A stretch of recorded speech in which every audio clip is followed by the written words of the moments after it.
morning everybody. How are you? Must be fine. Okay, so today we are going to start a new chapter of electrostatics, that is capacitor. So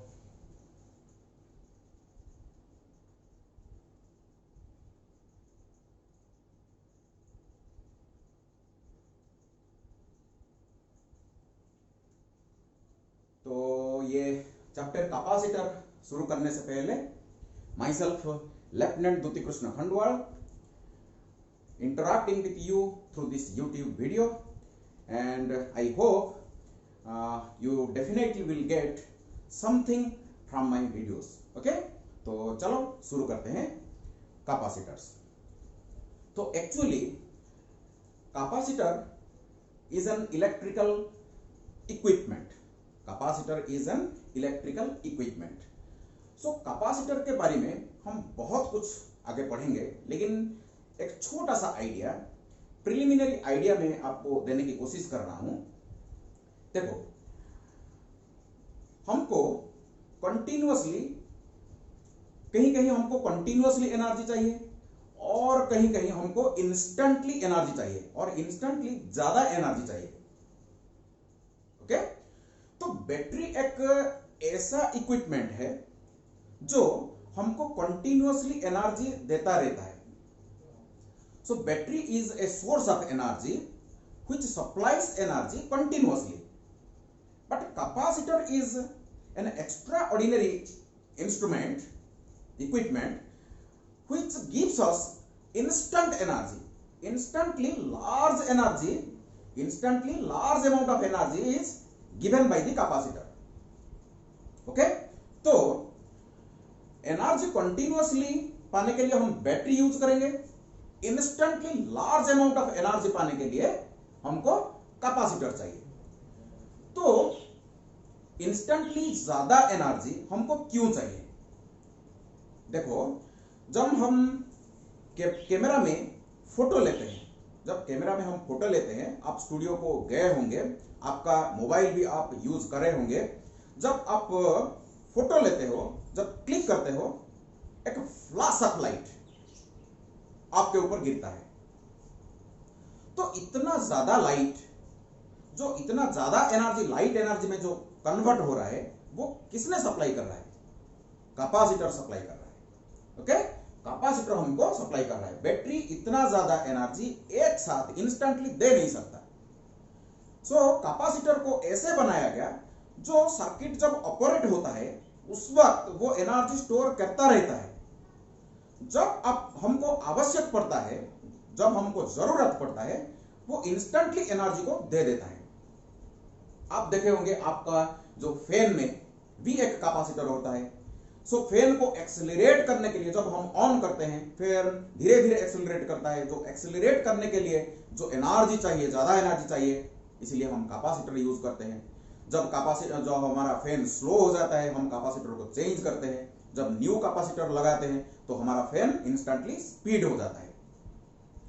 अब जब जितने भी हमारा जो bike होता है, जो हमारा कार होता है और जो हमारा मोटर होता है, जहां भी जब स्टार्ट करते हैं, इंस्टेंट जो एनर्जी हमको ज्यादा चाहिए वो हमको कैपेसिटर ही देता है. सो इसीलिए कैपेसिटर क्या है, वो कैसे एनर्जी स्टोर करता है, इसके बारे में इस चैप्टर में हम पढ़ेंगे और कैपेसिटर के बारे में बहुत कुछ डिस्कशन करेंगे. ओके, तो देखो, चार्ज जहां है, चार्ज के चारों तरफ फील्ड होता है और फील्ड में एनर्जी स्टोर होकर रहता है in terms of electric potential energy. तो चार्ज तो फ्री में एग्जिस्ट नहीं कर सकता, वैक्यूम में तो चार्ज एग्जिस्ट नहीं कर सकता. इसीलिए चार्ज को स्टोर करने के लिए हम कंडक्टर लेते हैं, क्योंकि कंडक्टर को जब चार्ज देते हैं, ये कंडक्टर क्या करता है? चार्ज को स्टोर करता है. तो conductor can store charge in general, or in other words you can say it can store energy in its field. It can store energy in its field, electric field. Okay, तो conductor भी एक capacitor है. सो हम capacitor के बारे में बाद में बात करते हैं। हम ऐसे एक फिजिकल क्वांटिटी आज डिस्कशन करने जा रहे हैं जो एनर्जी स्टोर करने की जो काबिलियत, एनर्जी स्टोर करने की जो काबिलियत रखता है वो इसको सिग्निफाई करेगा। इसको बोलते हैं कैपेसिटेंस, इसको बोलते हैं कैपेसिटेंस। सो कैपेसिटर को हम डिटेल्ड डिस्कशन करने से पहले हम डिस्कशन करते हैं what is capacitance of a conductor. So capacitance,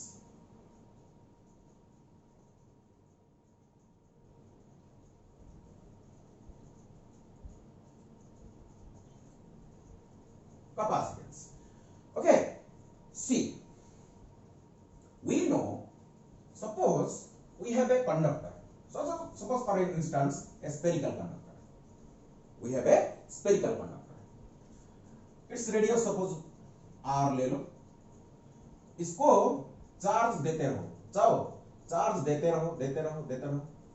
इसका जो potential V is equal to 1 divided by 4 pi epsilon not Q divide by R। जितना चार्ज इसको हम देंगे इस कंडक्टर को, उतना इसका पोटेंशियल बढ़ता रहेगा।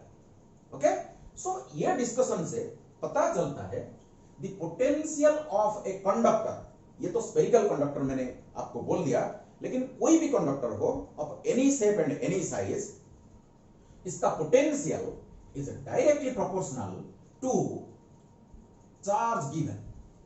जितने चार्ज हम देंगे उतना पोटेंशियल बढ़ता रहेगा। So this implies V is directly proportional to some constant, इसको हम 1 डिवाइड बाई C लिखेंगे, 1 डिवाइड बाई C लिखेंगे times Q। So this implies C, ये देखो प्रोपोर्शनलिटी कांस्टेंट आ जाने से हमारा इक्वालिटी साइन आ जाएगा, ये मेरा प्रोपोर्शनलिटी कांस्टेंट है। Okay, so is equal to C is equal to Q divided by V. This proportionality constant 1 by C, इसको बोलते हैं elastance. This 1 by C is called elastance, but it's a reciprocal C. You see, C is equal to Q divided by V. This C is called the capacitance of the conductor.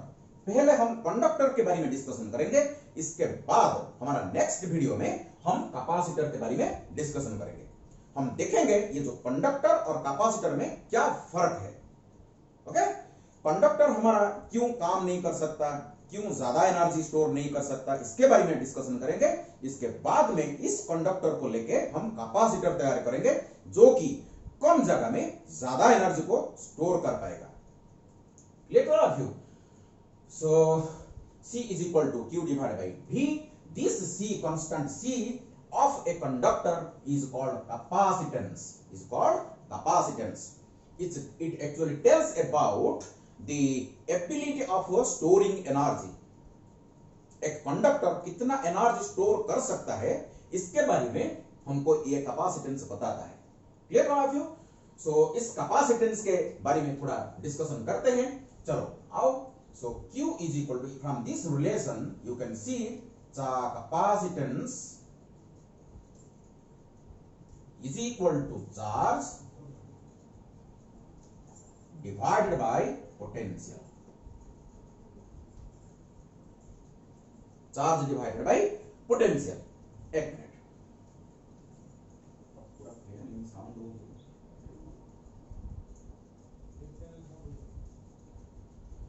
so capacitance is equal to charge divided by potential. तो आपको ये expression देखने से पता चलता है, it is very clear from seeing this expression that capacitance C depends upon Q and capacitance depends upon V. आप सब सोच रहे होंगे ये जो एक्सप्रेशन को देख के कि capacitance must have depend upon Q, capacitance must depends upon the potential raised. But keep in mind, capacitance is independent of Q. So also capacitance is independent of V. Capacitance of a conductor is a constant quantity.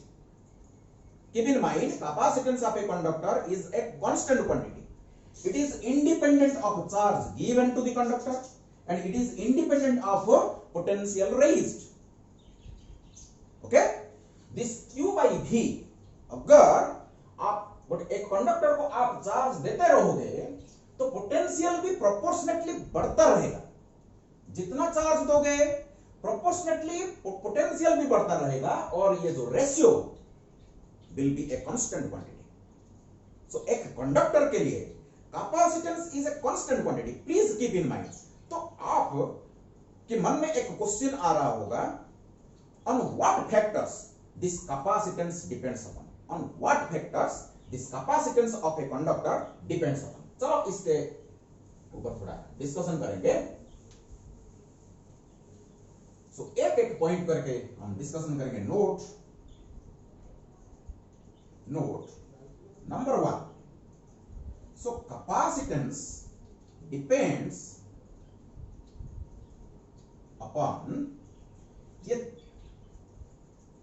किसके किसके ऊपर depend करता है? एक number point, it depends upon the shape and size of the conductors.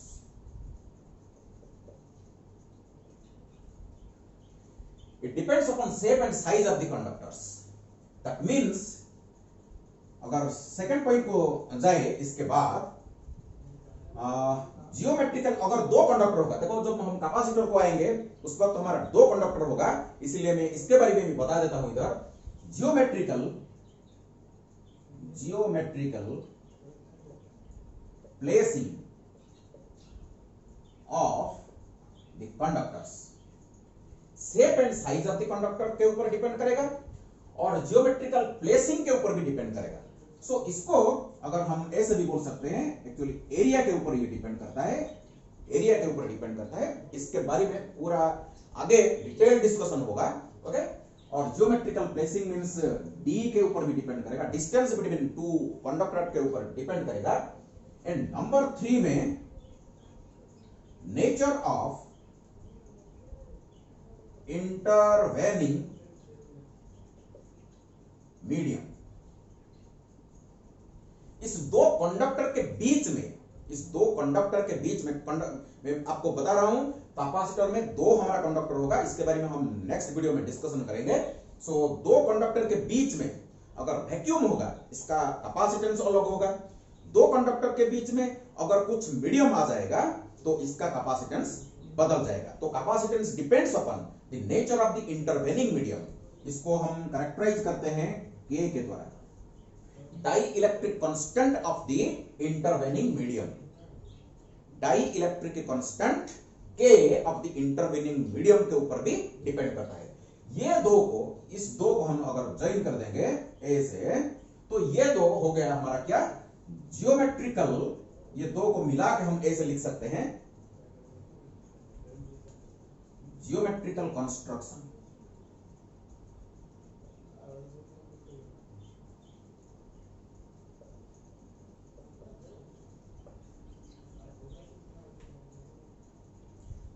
Actually जो बनाने वाला, जो फैक्ट्री इसको बनाया, तो इसको कैसे बनाया इसके ऊपर डिपेंड करता है। जियोमेट्रिकल कंस्ट्रक्शन के ऊपर कैपेसिटेंस डिपेंड करता है। ये जो दो प्लेट होगा, इस प्लेट का एरिया के ऊपर भी डिपेंड करेगा और दो प्लेट के बीच में जो डिस्टेंस है उस डिस्टेंस के ऊपर भी डिपेंड करेगा। इसको हम बदल नहीं सकते क्योंकि कंपनी जैसे बनाया है हम ऐसे खरीद के लाए और इसको यूज करते हैं। इसके लिए ये दोनों को हम चेंज नहीं कर सकते, ये भी चेंज नहीं कर सकते। ओके, तो जियोमेट्रिकल कंस्ट्रक्शन के ऊपर डिपेंड करता है और nature of intervening medium, that means dielectric constant of the intervening medium. ये हो गया डिपेंडेंस। लेकिन Q के ऊपर डिपेंड नहीं करता, V के ऊपर भी डिपेंड नहीं करता। हमको लगता है देखने से C = Q/V देख के हमको लगता है कि ये Q के ऊपर डिपेंड करता है, V के ऊपर डिपेंड करता है, लेकिन please keep in mind Q के ऊपर डिपेंड नहीं करता, V के ऊपर भी डिपेंड नहीं करता। Capacitance is independent of charge given and independent of the potential raised, because this ratio this ratio is a constant quantity. As Q increases proportionately V also increases. जितना Q बढ़ाओगे conductor का उतना V भी बढ़ता रहेगा proportionately. So constant C will remain constant for a particular conductor और a particular capacitor. Clear for all of you? चलो आगे बढ़ते हैं। तो नंबर 2 में हम डिस्कशन करेंगे इसके यूनिट के बारे में। कौन सा यूनिट में कैपेसिटेंस को हम मेजरमेंट करेंगे? पहले हम डिस्कशन करते हैं SI यूनिट्स। SI यूनिट्स के ऊपर डिस्कशन करते हैं। यू सी कैपेसिटेंस का यूनिट बताओ। चार्ज को हम कैसे मेजरमेंट करेंगे? कूलम में मेजरमेंट करेंगे चार्ज को। पोटेंशियल को कैसे मेजरमेंट करेंगे? वोल्ट में। So coulomb per volt, coulomb per volt. Don't be confused. ये C क्या है? Capacitance. It is a physical quantity. Capacitance is a physical quantity, but this C is the unit, coulomb. Charge का unit, SI unit, coulomb. Don't be confused. Please don't be confused. ये मेरा capacitance है, ये मेरा coulomb है। तो coulomb per volt ऐसे भी लिख सकते हैं हम, coulomb per volt। ये जो रेशियो है हमारा, इस रेशियो को बोलते हैं फराड।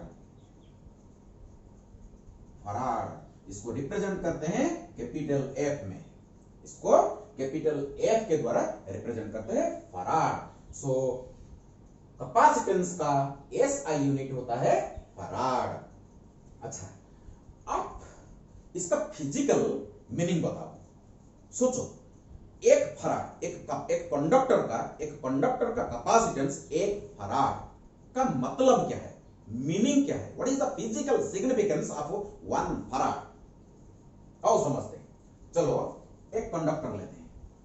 एक कंडक्टर लो, चलो इसको चार्ज देते जाओ, देते जाओ, देते जाओ, देते जाओ। जितना चार्ज देने से इसका पोटेंशियल 1 वोल्ट बढ़ेगा। और देखो इसको जनरलाइज करते हैं। सपोज V वोल्ट बढ़ेगा, V वोल्ट बढ़ेगा, तो इसको बोलेंगे capacitance. Please try to understand what I am telling. अगर Q कूलम चार्ज देने से इसका पोटेंशियल V वोल्ट बढ़ जाता है, तो इसका कैपेसिटेंस C को Q बाई V बोलते हैं। तो इसको डिफाइन कैसे करेंगे? देखो, capacitance of a conductor is defined as the charge required to raise its potential by V volts. So capacitance of a conductor is defined as the charge required to raise its potential by V volt. और generalise करेंगे तो ऐसे V ही बोलेंगे, volt नहीं बोलेंगे, क्योंकि V volt बोलेंगे तो ये SI यूनिट को सिग्निफाई कर रहा है। चलो SI यूनिट को आता है। अगर ये Q is equal to 1 coulomb हो गया और V is equal to suppose 1 volt हो गया। चलो देखो इसको मैं 1 कूलम कर रहा हूं, इसको 1 वोल्ट कर रहा हूं। इसको 1 कूलम, इसको 1 वोल्ट, इसको 1 कूलम, इसको 1 वोल्ट कर दो। अभी बताओ फराड क्या है? So 1 farad is the capacitance of that conductor. Try to understand. 1 farad is the capacitance of that conductor which requires 1 coulomb of charge in order to raise its potential by 1 volt. Got the point? Clear to all of you? समझ रहा है? अगर एक conductor का 1 volt potential बढ़ाने के लिए अगर 1 कूलम का चार्ज चाहिए, तो इस कंडक्टर का कैपेसिटेंस को 1 फराड बोला जाता है। 1 फराड बोला जाता है। देखो यहां डेफिनेशन भी थोड़ा अलग करके हम बता सकते हैं। देखो, if V is equal to 1 unit, if V is equal to 1 unit, then C is equal to Q। देखो एक बढ़िया डेफिनेशन हम दे सकते हैं C का। देखो बढ़िया, देखो अगर V अगर 1 वोल्ट हो गया, जनरलाइज कर रहा है मैं, कैपेसिटेंस क्या है? So capacitance of a conductor is the charge required. Capacitance of a conductor is defined as the charge required in order to raise its potential by 1 unit. 1 unit का potential conductor का बढ़ाने के लिए जितना charge हमको देना पड़ेगा conductor को, उतना चार्ज को वही कंडक्टर का कैपेसिटेंस बोलते हैं। तो कंडक्टर क्या स्टोर करता है? चार्ज स्टोर करता है। चार्ज स्टोर करता है, इसका मतलब ये एनर्जी स्टोर करता है। कहां? फील्ड में। इसका फील्ड में डिस्कशन किया है हम।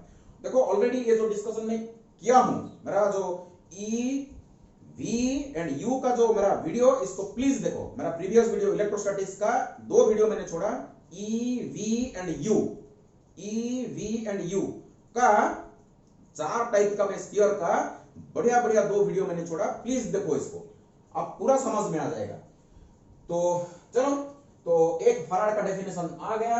1 farad, so 1 farad, 1 farad is the capacitance of that capacitor और that conductor which requires 1 coulomb of charge in order to raise its potential by 1 volt.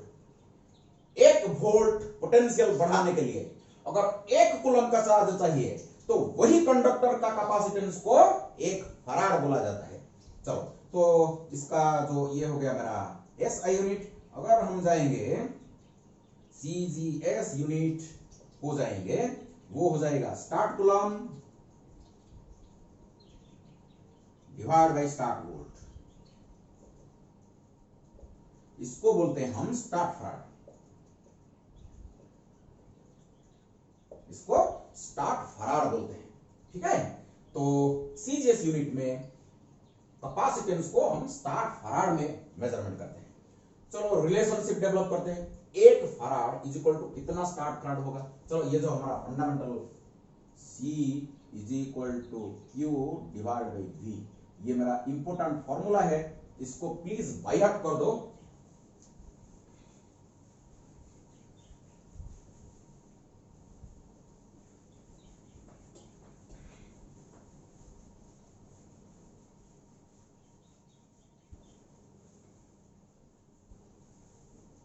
चलो 3 नंबर में आते हैं। नंबर 3 में रिलेशनशिप डेवलप करेंगे। रिलेशनशिप,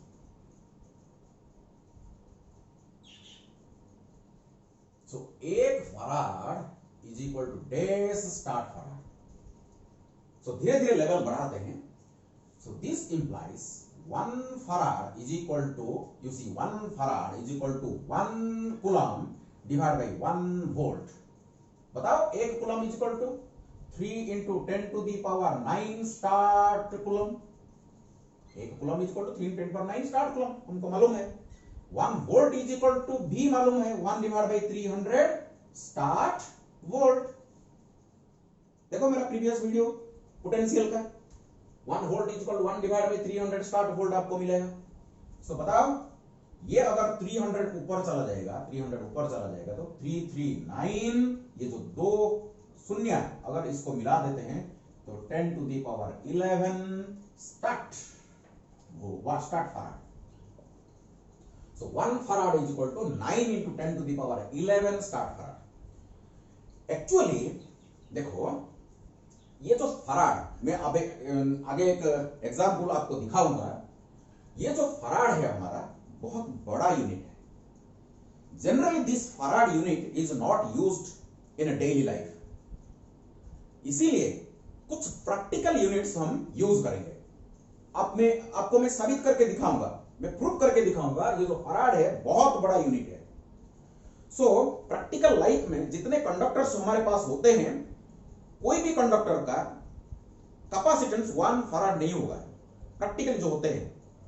इसीलिए कैपेसिटेंस का small units use करा जाता है। ओके, सो इसको बोलते हैं practical units, practical units of capacitance, practical units of capacitance।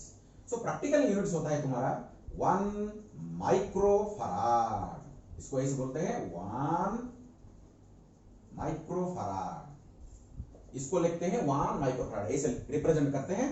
so 1 microfarad is equal to 10 to the power -6 farad. actually very frequently this unit will be used, this practical unit will be used very frequently, ये बहुत use होता है। और भी एक छोटा होता है 1 माइक्रोफैराड, लेकिन इसको ऐसे नहीं बोलते, इसको क्या बोलते हैं 1 पिकोफैराड, 1 पिकोफैराड बोलते हैं। So is equal to 10 power -12 farad. So 10 to the power -12 farad को 1 पिकोफैराड बोलते हैं। ये भी कभी कभी यूज होता है, लेकिन ये फ्रीक्वेंटली यूज होता है। 1 माइक्रोफैराड ये जो यूनिट, प्रैक्टिकल यूनिट बहुत यूज होता है। चलो 5 नंबर पर बढ़ते हैं। अगर हम स्फेरिकल कंडक्टर के बारे में डिस्कशन करेंगे, और स्फेरिकल कंडक्टर,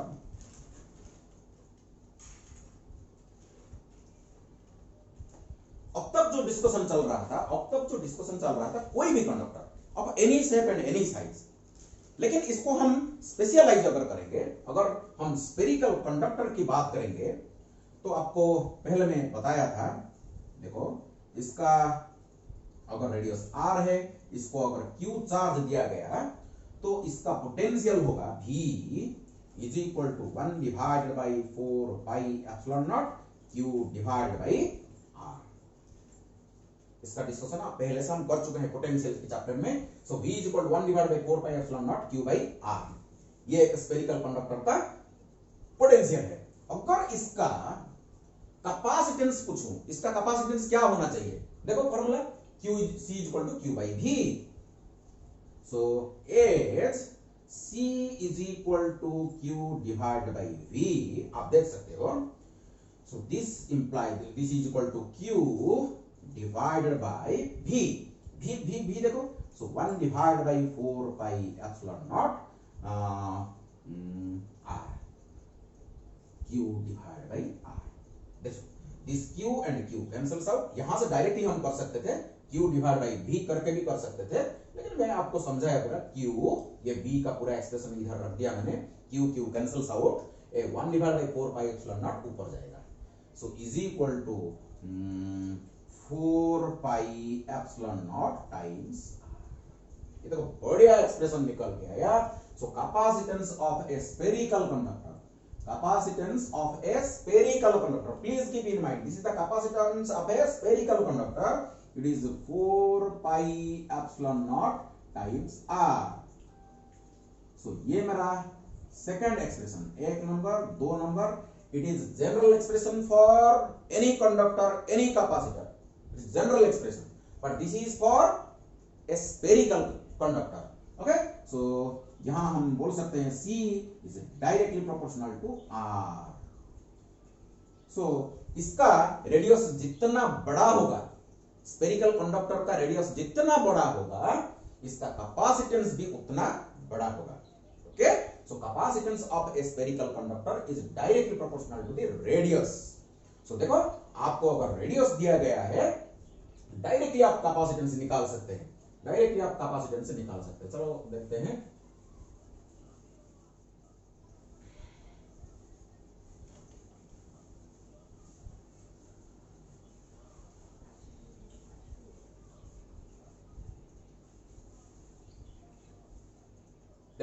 ये मेरा SI यूनिट मैंने यूज किया, actually in SI units, this is in SI units. आपको अगर देखो मैं बताऊंगा, पोटेंशियल बताओ सीजीए सिस्टम में, it is Q divide by R। क्योंकि आप याद करो जब मैं कूलम्ब्स लॉ पढ़ाया था, यहां जो कांस्टेंट है 1 divide by 4 pi epsilon nought कहां आता है, SI यूनिट में आता है। Actually V is equal to K Q divide by R, ये K का वैल्यू 1 होता है सीजीएस में, सीजीएस सिस्टम में ये प्रोपोर्शनलिटी कांस्टेंट का वैल्यू 1 होता है, और SI यूनिट में हमारा इसका value 1 divide by 4 pi epsilon not होता है। अगर हम कंसीडर करें CGS सिस्टम, अगर CGS सिस्टम को हम कंसीडर करेंगे, देखो बहुत बढ़िया इंटरेस्टिंग फॉर्मूला निकल के आएगा। अगेन बताओ CGS सिस्टम में, सो इन सी यहां लिखा है, in CGS system C is equal to Q divide by V। So Q divided by V is equal to Q divided by R. This Q cancels out, is equal to R. Please keep in mind, actually this is, इधर मैं लिख रहा हूं, ये मेरा SI का है, ये SI का है, और यहां लिख सकते हैं C इन CGS सिस्टम में डायरेक्टली R, लेकिन 4 पाई एप्सिलॉन नॉट R क्या होगा? फराड। यहां जब कैलकुलेशन होगा तो फराड में आंसर आएगा। यहां जब आंसर आएगा आपका तो कहां आएगा? स्टार्ट फराड में। देखो, अगर एक आंसर वही है, क्योंकि एक कंडक्टर का जो कैपेसिटेंस है, यूनिट बदलने से कैपेसिटेंस का वैल्यू बदल नहीं जाएगा। एक्चुअली सिस्टम बदलने से न्यूमेरिकल वैल्यू भी बदलता है। सीजीएस सिस्टम से अगर आप एसआई यूनिट्स को ट्रांसफॉर्म कर रहे हो तो न्यूमेरिकल वैल्यू बदल जाएगा ना। अगर इस कंडक्टर का अगर 2 सेंटीमीटर है रेडियस, इसका 2 सेंटीमीटर है, तो बताओ इसका कैपेसिटेंस क्या है? अगर डायरेक्टली मैं सीजीएस सिस्टम यूज करूंगा, क्योंकि ये 2 सेंटीमीटर दिया हुआ है, तो capacitance will be is equal to 2R, it is stat farad. अगर आपको ये फॉर्मूला यूज करना है, तो इसको आपको मीटर में कन्वर्सन करना पड़ेगा। इसको मीटर में कन्वर्सन करके तो ये क्या हो जाएगा? देखो, so R is equal to, ये तो R is equal to 2 centimetre था, लेकिन यहां SI में क्या हो जाएगा? 0.02 मीटर हो जाएगा। और इस फॉर्मूला में हम डालेंगे तो C in SI unit is equal to 4 pi epsilon nought R। तो 1 डिवाइड बाई, आपको मालूम है 1 divide by 4 pi epsilon nought का वैल्यू क्या है? 9 इंटू 10 टू द पावर 9। तो यहां क्या हो जाएगा? इसका रेसिप्रोकल चाहिए मेरे को, तो R कितना हो जाएगा? 0.02 metre divide by 9 into 10 to the power 9। इसको कैलकुलेशन करो। इसको कैलकुलेशन जो करेंगे हमको क्या मिलेगा? फराड में मिलेगा।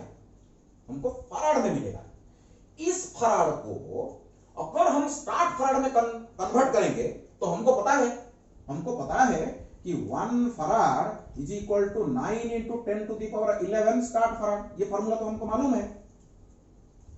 अगर इस फराड के जगह ये वैल्यू आप सब्स्टिट्यूट कर दोगे तो आपको वही 2 स्टार्ट फराड मिल जाएगा। कंडक्टर का कैपेसिटेंस नहीं बदलेगा, अगर आप सिस्टम ऑफ यूनिट बदलोगे तो वही आंसर आएगा।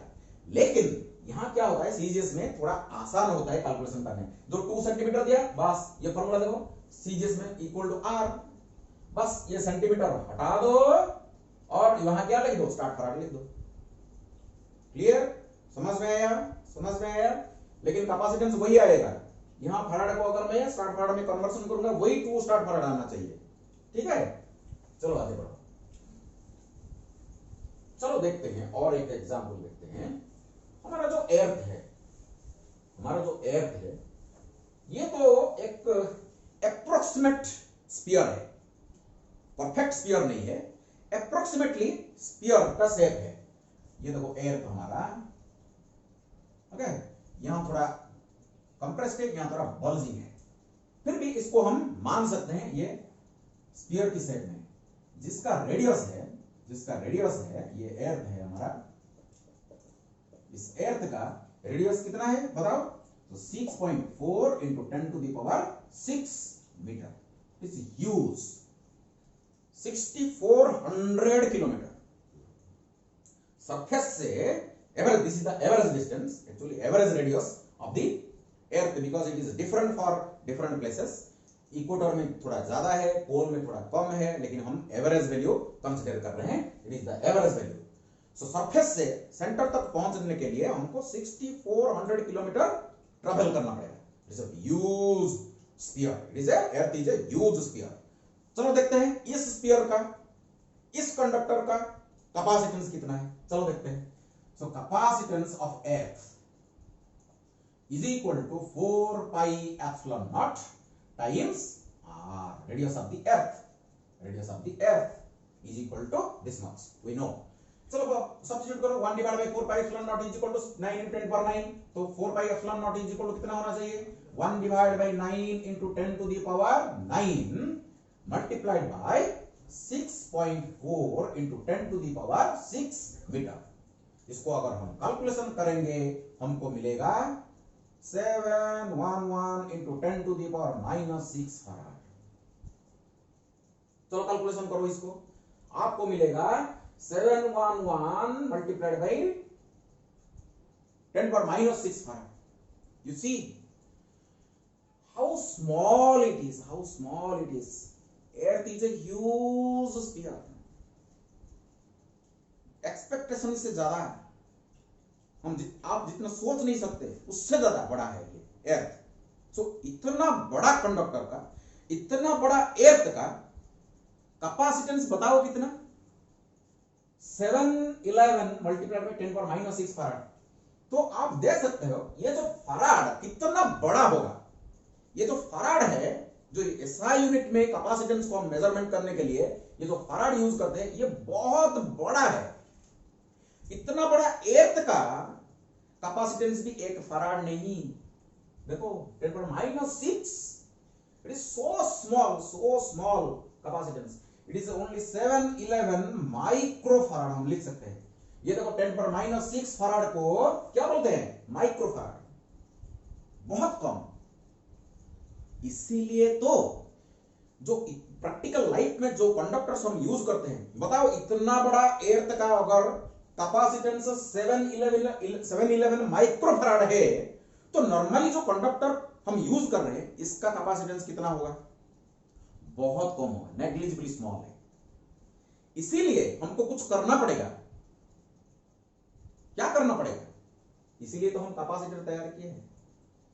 कैपेसिटर देखो एक कंसेप्ट है, कैपेसिटर एक कंसेप्ट है, इलेक्ट्रिकल कंसेप्ट, जो हमारा जो नॉलेज है हमारे पास इसको हम इस्तेमाल करेंगे और ऐसे एक इलेक्ट्रिकल इक्विपमेंट बनाएंगे जो बहुत छोटा होगा, लेकिन इसका capacitance, that means charge holding capacity, जी एनर्जी होल्डिंग कैपेसिटी बहुत ज्यादा होगा। वही होगा हमारा कंसेप्ट। सो फिजिक्स में concept is very very important, try to understand. इतना बड़ा देखो एर्थ मेरा, इतना बड़ा एर्थ का कैपेसिटेंस देखो कितना कम है, 711 microfarad only, it is so small.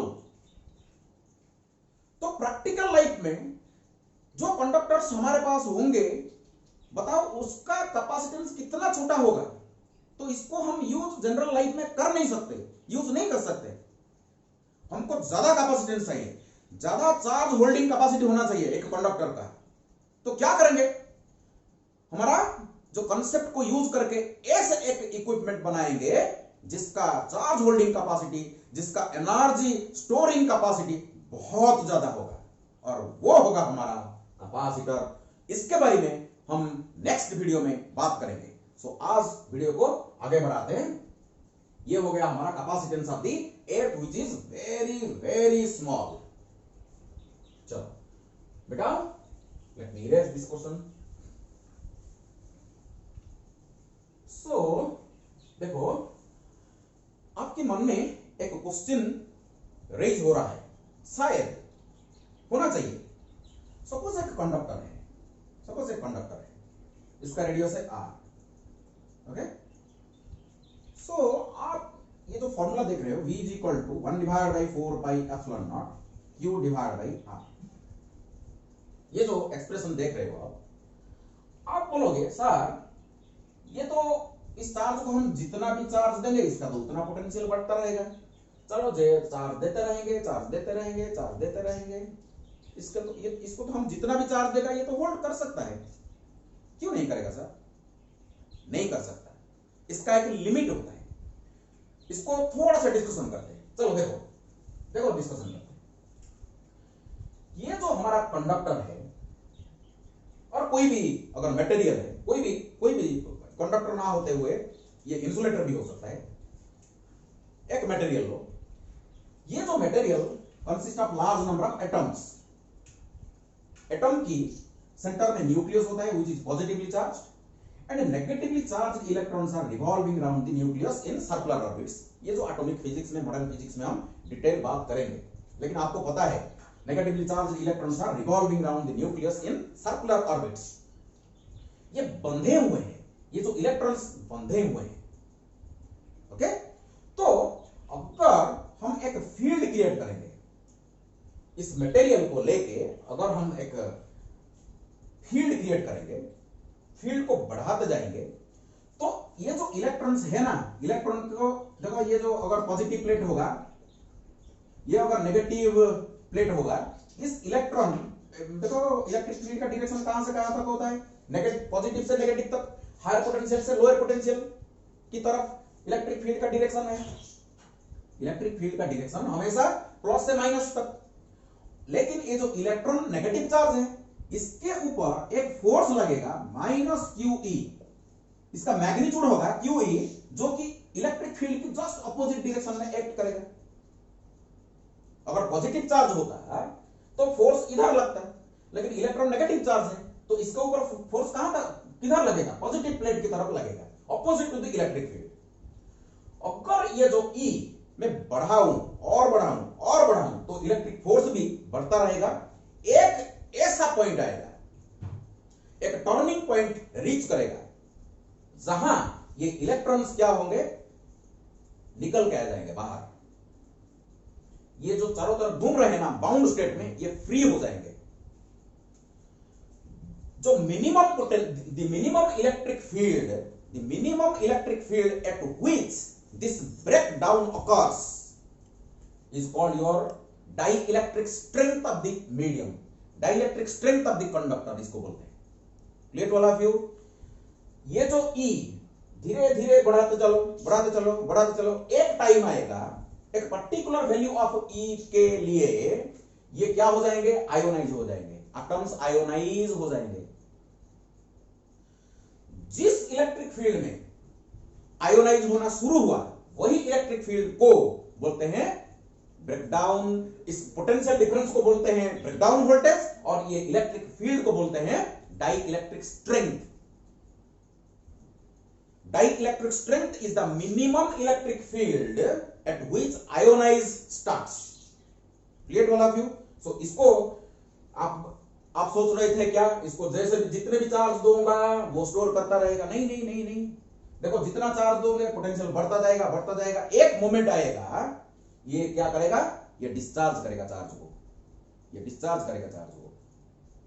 ठीक है, तो चलो आगे बढ़ते हैं, एक प्रॉब्लम सॉल्व करते हैं, एक प्रॉब्लम सॉल्व करते हैं। देखो मैं आपको एक कैपेसिटर दे, एक कंडक्टर दे दूं जिसका कैपेसिटेंस है सपोज 1 माइक्रोफैराड, जिसका कैपेसिटेंस क्या है 1 माइक्रोफैराड। मेरे को अभी बताओ कितना चार्ज इसको मैं दे दूं, मेरा फास्ट एग्जांपल है, धीरे से लेवल बढ़ाएंगे। सो कैपेसिटेंस एक कंडक्टर का दिया गया है 1 माइक्रोफैराड। मेरा क्वेश्चन है कितना चार्ज मैं उस कंडक्टर को दे दूं ताकि इसका पोटेंशियल 100 वोल्ट बढ़ जाएगा। वेरी सिंपल, करो करो, फॉर्मूला देखो, ये मैं यहां मैं लिख के रखा हूं, देखो कौन सा फॉर्मूला यहां वो यूज होगा बताओ। So we know C is equal to Q divided by V. So this implies Q is equal to CV.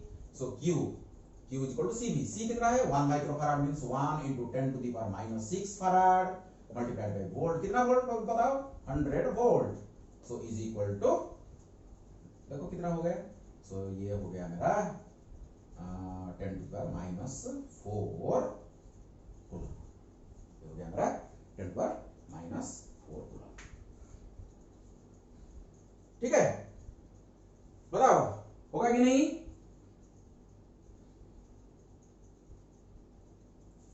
Capacitance क्या है 1 माइक्रोफैराड, 1 माइक्रोफैराड 10 माइनस 10। ये सिंपल सा क्वेश्चन था। चलो आगे बढ़ते हैं, चलो आगे बढ़ते हैं।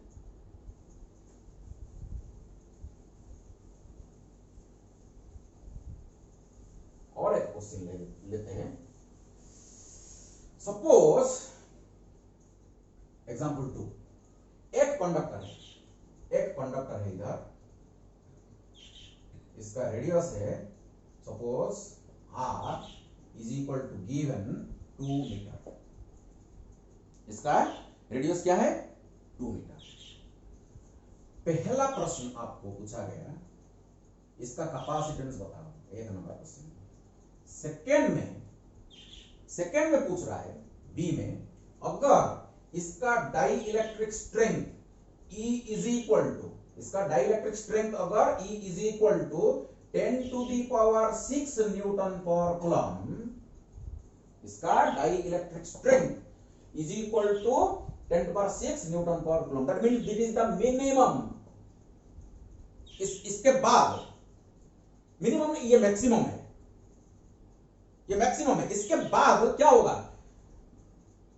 यहां से आयोनाइजेशन शुरू होगा, इतना मिनिमम चाहिए आयोनाइजेशन स्टार्ट करने के लिए, तो ये मैक्सिमम वैल्यू होगा। और इसके बाद तो आयोनाइजेशन और भी बढ़ता जाएगा, आयोनाइजेशन और भी बढ़ता जाएगा। क्लियर? चलो, यहां पूछा गया ये जो कंडक्टर जिसका कैपेसिटेंस हमको निकालना है, ये कितना मैक्सिमम चार्ज होल्ड कर पाएगा, बताओ। सो कोशिश करो, वीडियो को पॉज करो, इसको आंसर करने की कोशिश। देखो सब कुछ इधर है, देखो हो गया। चलो मेरा सॉल्यूशन देखो। सो 1 नंबर इसको सॉल्व करते हैं। ये तो देखो C इज इक्वल टू, ये तो स्फेरिकल कंडक्टर है, स्फेरिकल कंडक्टर के लिए 4 pi epsilon nought r, so C is equal to 4 pi epsilon nought r। तो सब्स्टिट्यूट करो, सो ये हो गया क्या 1 divide by 9 into 10 to the power 9 r का वैल्यू कितना है हमारा 2 मीटर, ये 2 मीटर। तो इसको कैलकुलेशन करो, इसको कैलकुलेशन करने से आपको मिलेगा, करो कैलकुलेशन करो, खुद करो, आपको मिलेगा 2.2 into 10 to the power minus 10 farad metre. ये आंसर है। वेरी सिंपल क्वेश्चन था ये, वही सिंपल फॉर्मूला ऐसा यूनिट में मैंने यूज किया। अच्छा, सेकंड क्वेश्चन थोड़ा सा सोचने की बात है। सेकंड क्वेश्चन देखो मेरा, अगर ये कंडक्टर का इसको एक माने इतना फील्ड जब क्रिएट हो जाएगा, जब इसका फील्ड इतना हो जाएगा, इसके बाद आयोनाइजेशन शुरू होगा, इससे ज्यादा चार्ज ये होल्ड नहीं कर सकता। चलो इसको चार्ज दो, चलो चार्ज दो, और दो, मैक्सिमम कितना होल्ड कर पाएगा। जब इतना चार्ज हो जाएगा, इतना चार्ज जब हो जाएगा, तो उस वक्त इलेक्ट्रिक फील्ड कितना हो जाएगा 10 पर 6 न्यूटन पर कूलम हो जाएगा। और इसके बाद ये चार्ज डिस्चार्ज करना शुरू होगा, आयोनाइजेशन शुरू हो जाएगा, ये डिस्चार्ज करना शुरू कर देगा। तो बताओ बी में हम कर सकते हैं E इज इक्वल टू, ये मिनिमम है हमारा, E मिनिमम यहां से ज्यादा होगा तो नहीं होगा, दैट मींस इतना में आयोनाइजेशन शुरू होगा, ये भी मैक्सिमम बोल सकते हो, यहां से ज्यादा नहीं होगा ना। यहां से ये मिनिमम वैल्यू है जहां हमारा आयोनाइजेशन शुरू होता है, और ये भी मैक्सिमम वैल्यू है, इससे ज्यादा तो E बढ़ नहीं सकता, क्योंकि आयोनाइजेशन शुरू हो गया ना, चार्ज तो मैक्सिमम हो गया, और भी चार्ज ये होल्ड नहीं कर सकता, तो ये मैक्सिमम भी हो सकता है। ओके, तो इसको हम मैक्सिमम लिख सकते हैं। तो जब मिनिमम लिख रहा हूं इसका मीनिंग थोड़ा अलग है, जब मैक्सिमम लिख रहा हूं इसका मीनिंग अलग है। आप समझ रहे हो ना? जब मिनिमम लिख रहा हूं, यही मिनिमम इलेक्ट्रिक फील्ड में ये डिस्चार्ज करना शुरू करेगा। ई मैक्सिमम का मिनिमम मीनिंग क्या है? यहां से ज्यादा नहीं होगा इलेक्ट्रिक फील्ड, इससे ज्यादा इलेक्ट्रिक फील्ड बन नहीं सकता, क्योंकि ये तो चार्ज डिस्चार्ज करेगा ना।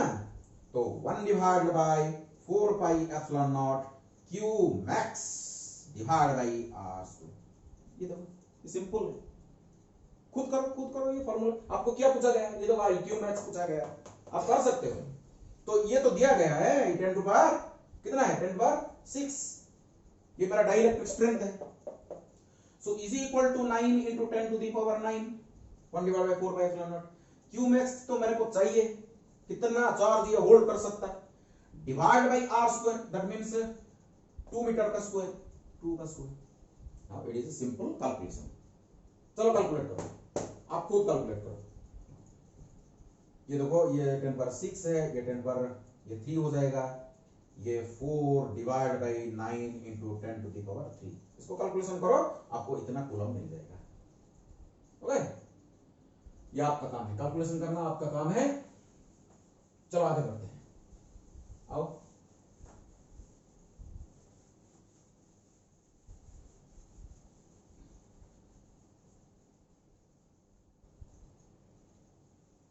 नेक्स्ट हम डिस्कशन करेंगे energy stored in a conductor।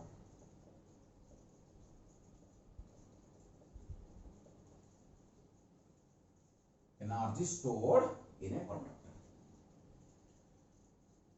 अगर मेरा E V U electric field intensity, electric potential and electric potential energy का रिलेटेड 2 वीडियो मैंने छोड़ा। उस 2 वीडियो का लास्ट पोर्शन में मैं इलेक्ट्रिक पोटेंशियल एनर्जी के बारे में डिस्कशन कर चुका हूं।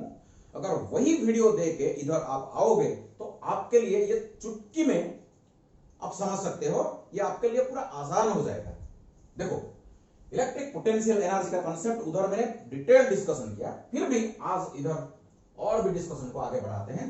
सपोज यहां एक कंडक्टर है, यहां एक कंडक्टर है, मैं इसको Q charge, total Q charge में देना चाहता हूं। ओके, चलो समझो, ये पहले इंफिनिटी में क्यू चार्ज है,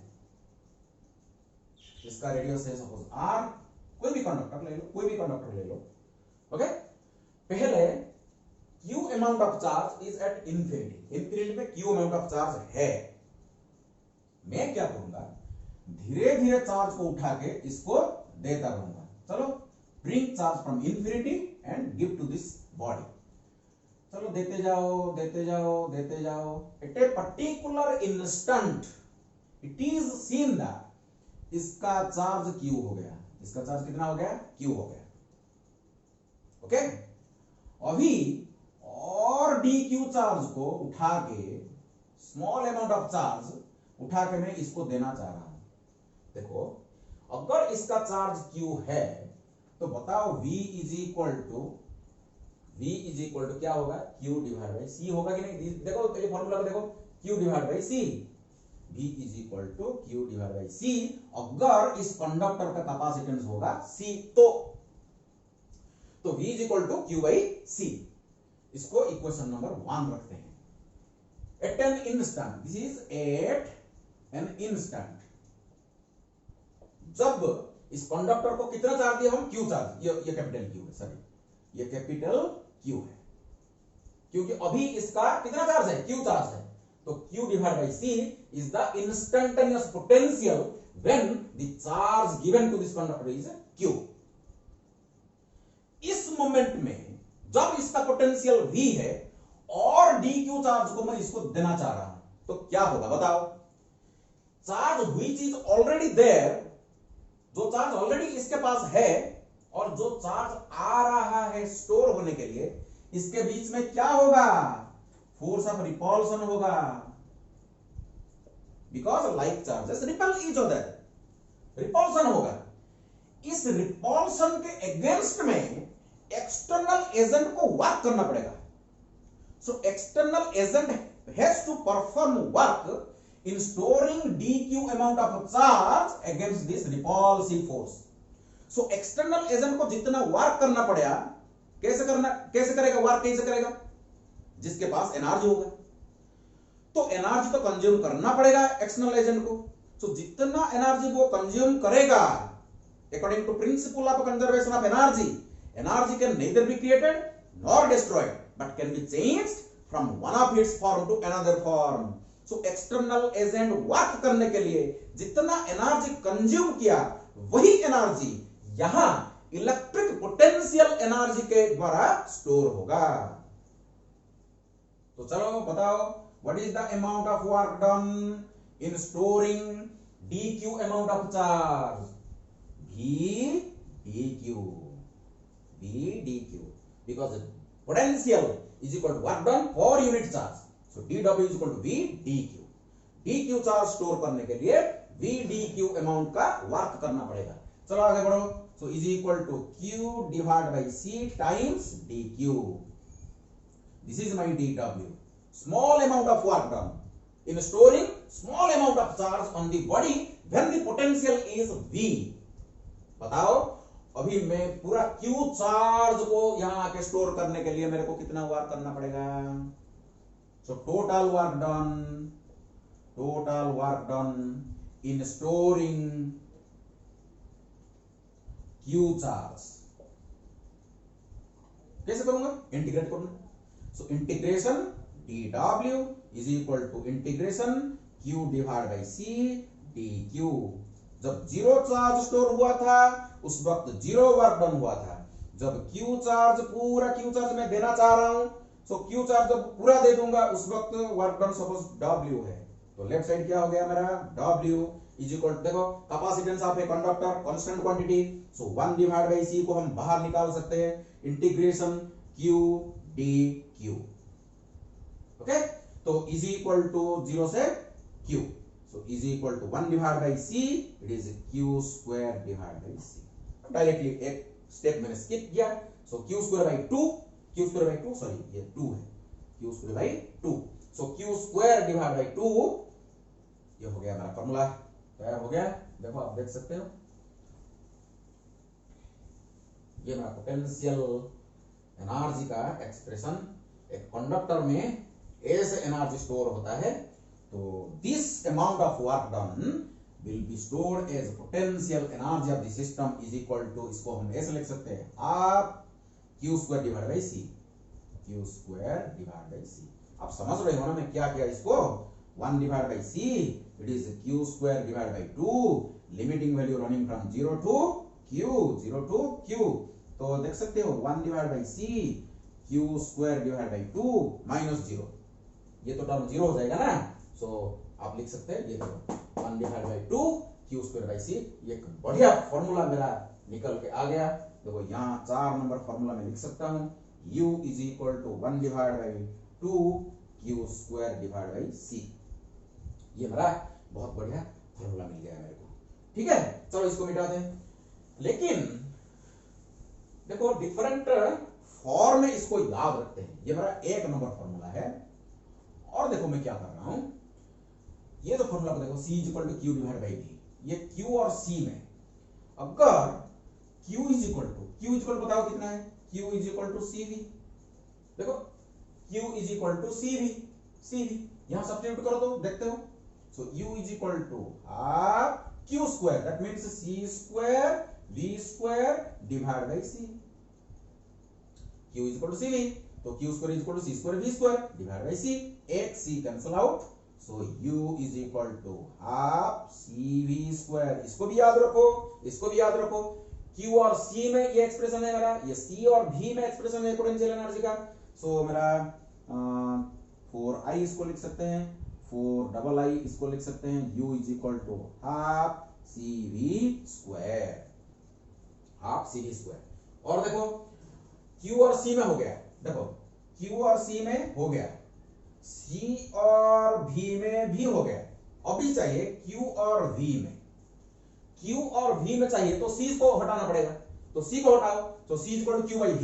देखो so U is equal to half C is equal to Q divide by V, C is equal to Q divide by V times V square. एक V cancels out, so U is equal to half QV। कितना? U is equal to half QV, so 4III, so U is equal to half QV। इस 3 formula को आप याद रखना पड़ेगा, लेकिन एक फॉर्मूला याद होने से बाकी 2 ऑटोमेटिकली आ जाते हैं बाय यूजिंग दिस फॉर्मूला।